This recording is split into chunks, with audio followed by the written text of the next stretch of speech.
sendo dezembro um dos meses mais amados. Apesar disso, algumas pessoas sentem uma forte alteração de humor nas festas de fim de ano. Por que algumas pessoas ficam tão tristes nesse período do Natal? A psicóloga Juliana Meneghello vai explicar um pouco mais sobre esse fenômeno. Seja bem-vindo, doutora. Obrigada, Vanessa. Obrigada pela oportunidade. Eu amo Natal. Eu até, assim, tenho memória afetiva da infância. Eu acho que esse tempo do Natal é um tempo mágico, lúdico pra gente. Ainda mais quando a gente tem criança na família. É maravilhoso. Gosta do Natal também? Sim, eu adoro. Ah, é? É muito bom. E me conta, por que algumas pessoas ficam... Eu ouvi já relatos. Ficam entristecidas, não tem muito ânimo, não tem muita vontade de se reunir com a família, de viver esse momento gostoso. O que acontece? Então, Vanessa, é a famosa síndrome da tristeza natalina, que acomete até 30% da população. Isso é muito comum quando a pessoa, ela tem... Porque, na verdade, o final do ano é um marco, que geralmente as pessoas têm como um momento de transição, onde vai haver a mudança, de um ano para o outro. Então, o Natal antecede a virada do ano, o Ano Novo, e isso geralmente vem de forma mais pesada para a pessoa. Quando a pessoa remete ao passado e começa a perceber que tudo que ela idealizou no decorrer do ano, ela não conseguiu realizar, geralmente vem um sentimento de frustração, tristeza, angústia. E aí pode desencadear uma tristeza mais profunda, inclusive desencadeando transtorno de depressão a partir desse ponto, desse marco, assim como a ansiedade também.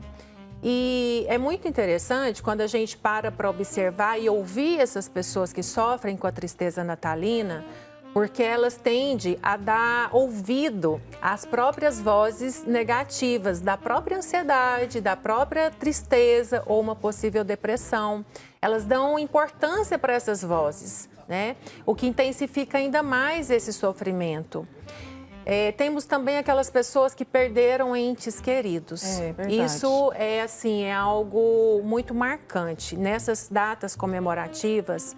E o Natal, querendo ou não, é uma data comemorativa que traz muito associada a questão da confraternização, da empatia, do acolhimento, do amor e todo o significado que a gente já sabe que tem o Natal.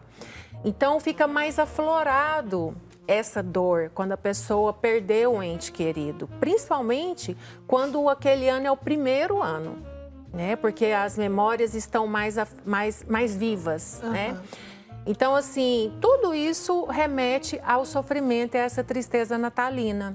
Então, assim, pessoas que percebem que não conseguiram colocar em prática o que elas idealizaram no início do ano, pessoas que perderam um ente querido, pessoas que não conseguiram cumprir suas metas estabelecidas no decorrer de todo o ano, a sensação que elas têm é que está tudo se repetindo e nada está acontecendo de novo, sabe? Isso faz abaixar a autoestima, faz aumentar a depressão, faz aumentar a ansiedade e vira um turbilhão ali de emoções que muitas vezes a pessoa não sabe lidar e acaba de fato caindo num quadro depressivo, sabe?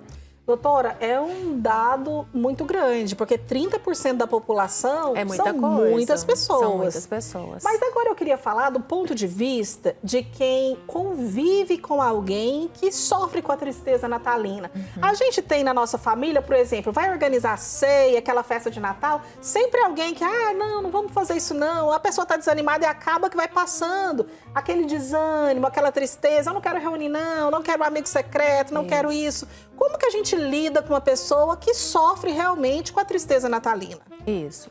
Primeiro é compreender, porque muita gente nem sabe que existe essa tristeza natalina. Então, os parentes, os amigos mais próximos deveriam ter esse conhecimento, primeiro para não haver julgamento, não haver crítica, apontamento. Porque essa pessoa que sofre da tristeza natalina, ela também tem uma sensibilidade maior. E a última coisa que ela precisa é de ser criticada por isso, Então, a compreensão, o acolhimento e trazer essa pessoa para os preparativos dessas confraternizações, trazer essa pessoa para perto, né? Ter ciência que se essa pessoa ficar sozinha vai ser muito pior. Então, assim, tentar incluí-la nesses preparativos, porque isso, inclusive, é uma coisa que eu passo como estratégia, como dica para a pessoa propriamente dita que passa pela tristeza natalina. Tenta interagir, tenta fazer algo diferente, contribua com os preparativos das festas, desses momentos, esteja com pessoas que você ama, com pessoas especiais.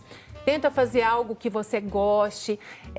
Esse programa que foi feito antes da minha apresentação, né, na fabricação de sabonetes natalinos, eu costumo falar que tem coisas que não são terapia, mas são terapêuticas. Isso é um processo terapêutico, onde a pessoa vai estar ali fazendo algo que dá prazer a ela e, ao mesmo tempo, a pessoa buscar ressignificar seus pensamentos, Vanessa. Porque não adianta o outro querer acolher, querer ajudar, se a própria pessoa ela se afunda cada vez mais nos seus próprios pensamentos negativos. Aí a importância da busca, né, de ajuda de um profissional especializado. Porque muitas vezes a pessoa não dá conta de ressignificar seus próprios pensamentos sozinha. Então, assim, ela está inserida, evitar ficar sozinha nessa época, principalmente, estar entre as pessoas queridas, as pessoas que ela ama, fazer um doce diferente para essa confraternização, para essa noite especial. Vai lá, pesquisa receita, faz do zero. Pesquisa, faz, mesmo que nunca tenha feito, aí que vem a sensação de bem-estar. Nossa, eu consegui, eu dei conta de fazer, isso já eleva a autoestima da pessoa, faz ela ficar mais com energia, com a frequência melhor. Então, assim, são coisas que a pessoa pode buscar ela mesma, com as próprias mãos fazer, que vai ajudar a elevar o nível dos neurotransmissores que traz sensação de bem-estar. E eu gosto muito de citar, Vanessa, eu que trabalho muito nesse nicho, a prática de exercício físico. Porque nessa época do ano, as pessoas tendem a parar tudo. Porque elas ligam aquele botãozinho tudo ou nada. Agora é época de comer, aproveitar as festas de final de ano. E deixa de fazer uma simples caminhada, que é um ansiolítico e antidepressivo natural. Olha só. Então, assim, dessas pessoas não deixarem as atividades físicas, os exercícios físicos de lado, principalmente nessa época e principalmente se a pessoa é a pessoa que tem a tristeza natalina. Ai, que ótima dica. Doutora, até em relação a isso que eu iria perguntar. A pessoa, às vezes, está ali com aqueles pensamentos depressivos, negativos.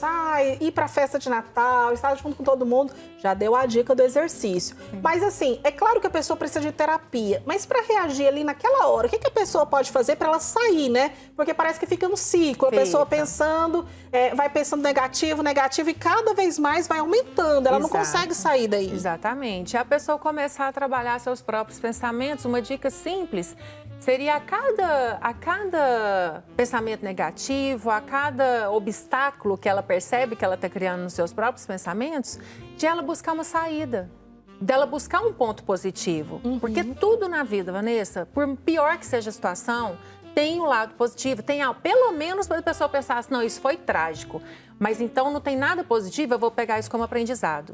Para da próxima vez eu tentar fazer de outra maneira. Tentar acertar, né? Então, assim, a pessoa aprender a fazer dos próprios erros aquilo ser um aprendizado para ela.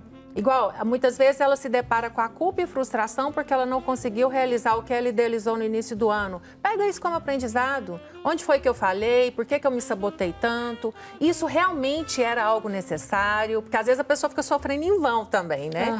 Fala assim, idealizei tal coisa e não fiz. E às vezes aquilo nem era tão importante, não ia ter relevância para a pessoa. Dela realmente buscar, por isso que eu acho importante registrar, colocar no papel. Porque é uma forma da pessoa ver de forma bem clara os objetivos que ela traçou, as metas que ela traçou. E ela pensar, e ela saber e lembrar que tem um próximo ano, que ela pode fazer diferente. O que eu posso fazer diferente a partir do próximo ano?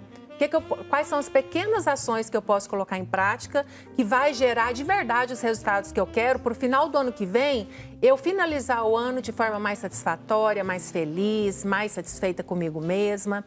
Porque sempre tem como, né, Vanessa? A pessoa tá realizando, tá fazendo. Basta ela colocar uma pausa, uma vírgula, pelo menos que seja, ali naqueles pensamentos que ela fica ruminando o tempo todo. né? Como se fosse algo maçante na cabeça dela mesmo, que são os pensamentos negativos. E eles tomam conta, viu, Vanessa? Porque 80% dos nossos pensamentos no dia são negativos e sabotadores. Então, a pessoa deve aprender como lidar com esses pensamentos. E eu acho até interessante a gente adentrar um pouquinho aqui, doutora Juliana, porque com essa quantidade de pensamentos negativos, a gente tem que ter um refúgio. Sim. A gente tem que ter alegria. E como que a espiritualidade, a oração, você pensar em coisas boas, pode mudar esse cenário também na nossa vida, né? Pode nos animar. Com toda certeza. Eu bato muito nessa tecla, Vanessa, pela questão, até eu criei o método mente, corpo e espírito. Justamente porque nós somos esse tripé que nos compõe. Né? Não tem como falar só de comportamento se não falar da espiritualidade. Então, uma outra estratégia que eu sempre passo para as pessoas, geralmente nesse período da tristeza natalina que acomete essas pessoas, não só elas, mas todos nós, ao invés de ficarmos só lamentando por aquilo que a gente não conseguiu, pelas conquistas que não conseguimos, da gente praticar gratidão por tudo aquilo que a gente viveu, até mesmo nas coisas ruins, porque vieram com algum tipo de objetivo. Deus não deixa a gente passar por nenhuma situação na nossa vida sem a permissão dele. É verdade. Às vezes ele não deseja aquela situação ruim, mas ele permite.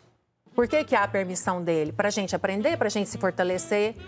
Né? Então, assim, a gratidão é a forma mais clara e mais explícita que tem da gente encontrar a positividade, né? Porque quando a gente pratica gratidão, a gente está deixando o foco no negativo e trazendo à tona o positivo.